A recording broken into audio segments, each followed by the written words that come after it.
1916 সালে নবাব সিরাজউদ্দৌলা এই ভারতবর্ষ রাজত্ব করত। মুরব্বীরা কোন কথা ঠিক না বেশি? নবাব সিরাজউদ্দৌলা এই দেশে শাসন করত। এই দেশে 1600 সালে, মনোযোগ দিয়ে শুনবেন, এই দেশে 1600 সালে ব্রিটিশ মিডিয়া, ইংরেজরা সেবার নামে এই ভারতবর্ষে 1600 সালে প্রবেশ করলো। নবাব সিরাজউদ্দৌলাকে বলল যে আমরা এই দেশের মানুষের সেবা করতে চাই।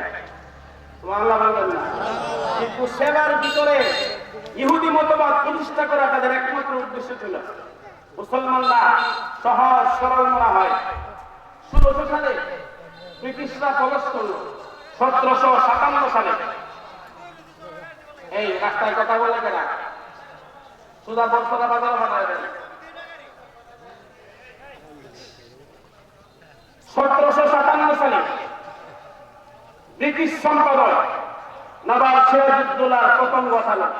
সংক্ষেপে বলছি, ইতিহাস শুনেন আপনারা। 1757 সালে ব্রিটিশরা নবাব সিরাজউদ্দৌলার হাত থেকে ক্ষমতা ছিনিয়ে নেয়। কত বছর পরে? 157 বছর পরে ব্রিটিশরা ইংরেজের হাত থেকে ক্ষমতা ছিনিয়ে নেয়। 1757 সাল থেকে নিয়ে 1803 সাল পর্যন্ত ব্রিটিশরা এই ভারতবর্ষ জুলুম চালিয়ে যায়। সেবার নামে জুলুম, সেবার নামে তারা এদেশের পানি সম্পদ, এদেশের পাথর, এদেশের কয়লা, এদেশের খনিজ সম্পদ লোহা, এদেশের খনিজ সম্পদ তেল ব্রিটিশরা আস্তে আস্তে আমার এই ভারত থেকে তারা বিকেলে লন্ডনে এগুলা পাচার করে। মুসলমানরা ওই সময় ঘুমন্ত অবস্থায় ছিল, ঘুমন্ত অবস্থায় ছিল। তেলের দাম বাড়াইছে, পেঁয়াজের দাম বাড়াইছে ব্রিটিশ সরকার। মুসলমানরা কিচ্ছু বলে নাই। অবশেষে ব্রিটিশরা কোরআনে হাত দিয়েছে। কোথায় হাত দিয়েছে? আওয়াজ করে বলতে হবে, কোথায় হাত দিয়েছে? মুসলমানদেরকে বেদিন করা, মুসলমানদেরকে ইসলাম থেকে সরায় নেওয়ার চক্রান্তে তারা বিভোর হয়েছে। 1803 সালে শাহ আব্দুল আজিজ মুহাদ্দিসে দেহলভী রাহমাতুল্লাহ আলাইহি, যিনি দিল্লির শাহী জামে মসজিদে 60 বছর বুখারী শরীফের দর্স দিয়েছে। সুবহানাল্লাহ বলবেন না? দিল্লির শাহী জামে মসজিদে 60 বছর ইলমি হাদিসের দর্স দিয়েছেন। যখন দেখেছে ব্রিটিশরা দ্রব্যমূল্যের দাম তো বাড়াইছে, তখনও মুখ খুলে নাই। সেই মাত্র তারা কোরআনে আঘাত করেছে, কোরআনের বিধান তারা পাল্টাতে চেয়েছে, কোরআনের আইন তারা নষ্ট করতে চেয়েছে, কোরআনের আয়াত তারা পরিবর্তন করতে চেয়েছে। শাহ আব্দুল আজিজ বললেন, এখন আর ঘরে বসে থাকার সময় নেই। যেহেতু আমার কোরআনে হাত দিয়েছে, এখন আর ঘরে বসে থাকবে না। 60 বছরের সফলতা হাদিসের দর্স ফেলে দিয়ে তিনি চলে এসেছেন রাজপথে। আর ফতোয়া দিয়েছেন, আজ থেকে ব্রিটিশের আইন চলবে না, এখন থেকে চলবে মুসলিম উম্মাহ। সুরে বলেন সুবহানাল্লাহ। কত বছর হাদিস পড়াইছেন? 60 বছর। মামুলি কথা নয়। ওনার আব্বার ইতিহাস ভারতবর্ষে হাদিসের কিতাব, হাদিস কিভাবে এসেছে দেখতে খুঁজে দেখবেন। শাহ ওলিউল্লাহ মুহাদ্দিসে দেহলভী রাহমাতুল্লাহ আলাইহি সর্বপ্রথম এই ভারতবর্ষে হাদিস আনয়ন করেন। শাহ আব্দুল আজিজ মুহাদ্দিসে দেহলভী রাহমাতুল্লাহ আলাইহি 1803 সাল থেকে 1831 সাল পর্যন্ত আন্দোলন করেন। অবশেষে 1831 সালে সৈয়দ আহমদ দেহলভী, ইসমাইল শহীদ বালাকোটের প্রান্তরে শাহ আব্দুল আজিজ মুহাদ্দিসে দেহলভীর নেতৃত্বে শাহাদাত বরণ করেন। দীর্ঘ 31 বছর পর্যন্ত, দীর্ঘ 28 বছর পর্যন্ত সৈয়দ আহমদ দেহলভী, ইসমাইল শহীদ এরা জিহাদ করে। 1857 সালে কাসেম নামাতি রহমাতুল্লাহ আলাইহি, জামিল শহীদ রহমাতুল্লাহ আলাইহি, রশিদ আহমদ গাঙ্গুহি রহমাতুল্লাহ আলাইহি, রশিদ আহমদ গাঙ্গুহি রহমাতুল্লাহ আলাইহি বড় বড় আল্লাহওয়ালা ব্যক্তিদেরকে নিয়ে ইংরেজের বিরুদ্ধে জিহাদ করেন, তারাও ব্যর্থ হলো। 1766 সালে 1866 সালে যখন দেখলেন কাসিম নানভী রহমাতুল্লাহ আলাইহি বারবার ব্যর্থ হচ্ছে, তিনি চিন্তা করলেন এই ব্রিটিশকে আর যুদ্ধ করে সরানো যাবে না, এদেরকে সুকৌশলে সরাতে হবে। 1866 সালে তিনি প্রতিষ্ঠা করেন দারুল উলুম দেওবন্দ। জুড়ে বলেন সুবহানাল্লাহ। আজকের এই মাদ্রাসা শাহীন যে মাদ্রাসা মুহতামিম, এই মাদ্রাসা হলো দারুল উলুম দেওবন্দের একটি শাখা। চিল্লায় বলেন সুবহানাল্লাহ। কাসিম নানভী রহমাতুল্লাহ আলাইহি একজন শিক্ষক বের করলেন, তার নাম হলেন মাহমুদুল হাসান দেওবন্দি রহমাতুল্লাহ আলাইহি। আর একজন ছাত্র বের করলেন, তার নামও মাহমুদুল হাসান। ইতিহাস একেবারে সংক্ষেপে বলছি, সময় নাই। মুহতারাম হাজরিন 1866 সালে মাহমুদুল হাসান দেওবন্দি রহমাতুল্লাহ আলাইহি কঠিন আন্দোলন শুরু করলেন। এত কঠিন আন্দোলন শুরু করলেন, দিল্লি থেকে মালটা পর্যন্ত, দিল্লি থেকে খাইবর পর্যন্ত 250 কিলোমিটার রাস্তা। এমন কোন রাস্তা বাকি ছিল না, যে রাস্তার এমন কোন গাছ বাকি ছিল না। দিল্লি থেকে খাইবর 250 কিলোমিটারের রাস্তা, এমন কোন গাছ বাকি ছিল না যেই গাছে উলামায়ে কেরামকে ফাঁসির কাস্টে ঝুলানো হয় নাই। শুধু এখানেই ইংরেজরা ক্ষান্ত হয় নাই, বরং তারা 1 লক্ষের উপরে কোরআন শরীফের চিল তারা আগুনে জ্বালিয়ে ফেলেছে। শুধু এখানেই তারা শেষ হয় নাই, হাজার হাজার লক্ষ লক্ষ মসজিদ মাদ্রাসা তারা আগুনে জ্বালিয়ে ফেলেছে। মুহতারাম হাজরিন, একবার চিন্তা করে দেখেন, 250 কিলোমিটারের রাস্তা দিল্লি থেকে খাইবর পর্যন্ত, রাস্তার দুপাশেই যদি আলিমের লাশ ঝুলানো থাকে, অবশ্যই তো কয়েক লক্ষর বেশি হবে আলিম ওলামা। কথা বলেন ঠিক না ঠিক? 4 বছর মাহমুদুল হাসান দেওবন্দি রহমাতুল্লাহ আলাইহি মালটার জেলে আবদ্ধ ছিল। আবদ্ধ থাকার কারণে উনার পিঠের চামড়া, উনার কোমরের কুষ্ঠগুলা ব্রিটিশ পেরিয়ারা আগুনের হিট দিয়ে উনার পিঠের চামড়া, কোমরের চামড়াগুলো খেয়ে ফেলে।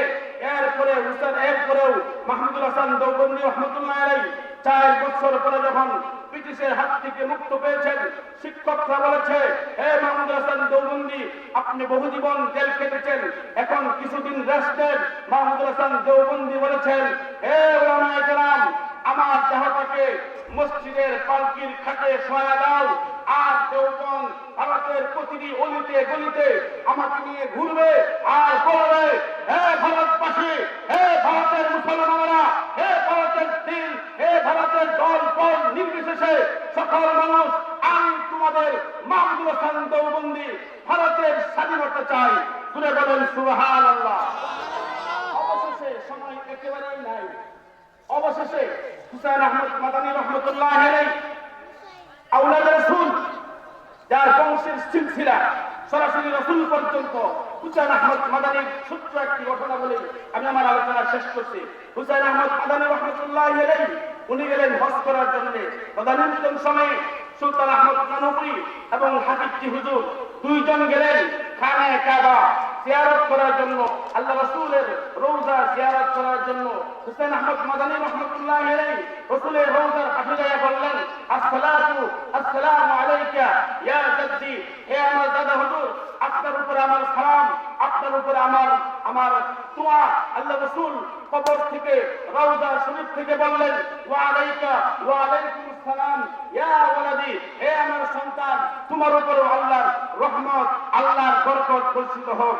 জুড়ে বলেন সুবহানাল্লাহ। হুসাইন আহমদ মাদানী রহমাতুল্লাহ আলাইহি 1947 সালে, কত সালে? 1947 সালে তিনি এই ভারতের মানুষদেরকে নিয়ে, উলামায়ে কেরামকে নিয়ে ভারতবর্ষকে স্বাধীন করেন। জুড়ে বলেন সুবহানাল্লাহ।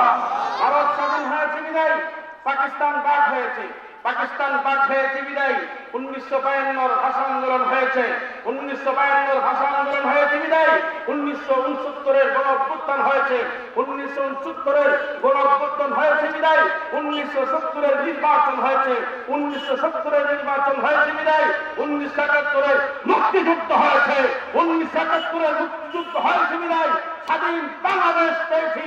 তার মানে হলো 1971 নির্বাচন, 1971 যুদ্ধ 1971-এর যুদ্ধ নির্ভর করে 1970-এর উপর, 1970-এর নির্বাচন নির্ভর করে 1969-এর গণঅভ্যুত্থানের উপর, 1969-এর গণঅভ্যুত্থান নির্ভর করে 1952-এর ভাষা আন্দোলনের উপর, 1952-এর ভাষা আন্দোলন নির্ভর করে 1952-এর ভাষা আন্দোলন নির্ভর করে পাকিস্তানের উপর, পাকিস্তান বাদ হওয়ার উপর, পাকিস্তান বাদ হওয়া নির্ভর করে হুসেন আহমদ মাদানির ভারত স্বাধীনতার উপর, হুসেন আহমদ মাদানির স্বাধীনতা নির্ভর করে দারুল উলুম দেওবন্দ প্রতিষ্ঠার উপর, দারুল উলুম দেওবন্দ সহ দীর্ঘ 190 বছরের ইতিহাস নির্ধারণ করে, দীর্ঘ 190 বছরের ইতিহাস নির্ধারণ করে নির্ভর করে উলামায়ে দেওবন্দের উপর।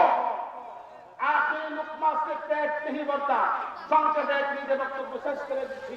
आखिरी लुकमा से पेट नहीं भरता। শেষ লুকমাই পেট ভরে না। আপনাকে খেয়ে ভাত দেওয়া হলো, আপনি সব ভাত খেয়ে দেবে, খাওয়ার পরে শেষের লুকমাটা খাওয়ার পরে আপনি বললেন আমি আর ভাত খাবো না, এরকম অনেক সময় হয় না? বলেন তো শেষের লুকমাই কি পেট ভরে? আওয়াজ করে বলতে হবে, শেষের লুকমাই কি পেট ভরে? শেষের লুকমাই যেভাবে পেট ভরে না, ঠিক তদ্রুপভাবে 16 ডিসেম্বরের বিজয় দিবসে শুধুমাত্র বাঙালি জাতির স্বাধীনতার বিজয় নির্ভর করে না, সব মিলিয়ে 190 বছরে যারা তিলে তিলে তিলে তিলে শহীদ হয়ে রাজপথে জীবন দিয়ে যারা এই ভারতবর্ষকে স্বাধীন করেছেন, সেই সমস্ত উলামায়ে কেরাম স্বাধীন করেছেন, এদেরও এই 16 ডিসেম্বরের স্বাধীনতার পিছনে অবদান আছে। জুড়ে বলেন ঠিক না ঠিক? সুতরাং আজকে যারা 16 ডিসেম্বরের স্বাধীনতার নামে, 16 ডিসেম্বরের স্বাধীনতার নামে উলামায়ে কেরামের স্বপ্ন এদেশ থেকে মুসলিম দেশে সাজানো, এদেশের সূর্য উঠবে ফজরের আজানের ধ্বনিতে, এদেশের সূর্য অস্ত হবে মাগরিবের আজানের ধ্বনিতে, এই সুন্দর একটি স্বপ্নকে যারা 16 ডিসেম্বরের অপসংস্কৃতি গান আর বাজনার মাধ্যমে এদেশের মানুষের স্বাধীনতা বিক্রি করতে চায়, তাদেরকে দীপ্ত কণ্ঠে আজকের এই বর্ষরা মাহফিল থেকে বলতে চাই, রাত 12:01 হওয়ার পর থেকে নিয়েই এদেশের মুক্তিযোদ্ধার জন্য মন খুলে আমাদেরকে দোয়া করতে হবে। আল্লাহ তাআলা বলেন ফাসাব্বিহ বিহামদি রাব্বিকা ওয়াস্তাগফির। হে মুসলিম উম্মাহ, তোমরা জেনে রাখো তোমাদের স্বাধীনতার জীবনের জন্য, তোমাদের স্বাধীনতা অর্জনের জন্য যারা রক্ত দিয়েছে, যারা জীবন দিয়েছে, এদেরকে তোমরা গান পৌঁছায় না, এদের জন্য তোমাদের দুইটা করণীয়। একটা হলো ফাসাব্বিহ বিহামদি, আমি আল্লাহর দরবারে প্রশংসা করবে এবং এদের পক্ষ থেকে মাফ চাইবে। আল্লাহ রাব্বুল আলামিন যেন 71-এর মুক্তিযুদ্ধ থেকে নিয়ে 1600 সাল পর্যন্ত এই বিশাল 350 বছর স্বাধীনতা অর্জনের জন্য যারা জীবন দিয়েছেন, যারা মা বোনের ইজ্জতকে বিলিয়ে দিয়েছেন এদেশের মাটি ও মানুষের জন্য, আল্লাহ রাব্বুল আলামিন সবাইকে কবরে ভালো রাখুক, সুস্থ রাখুক। যারা মুসলিম এদেরকে আল্লাহ তাআলা জান্নাত দান করুক। সবাই বলে আমিন। ওয়া আখিরু দাওয়ানা আলহামদুলিল্লাহি রাব্বিল আলামিন। আসসালামু আলাইকুম ওয়া রাহমাতুল্লাহি ওয়া বারাকাতুহু।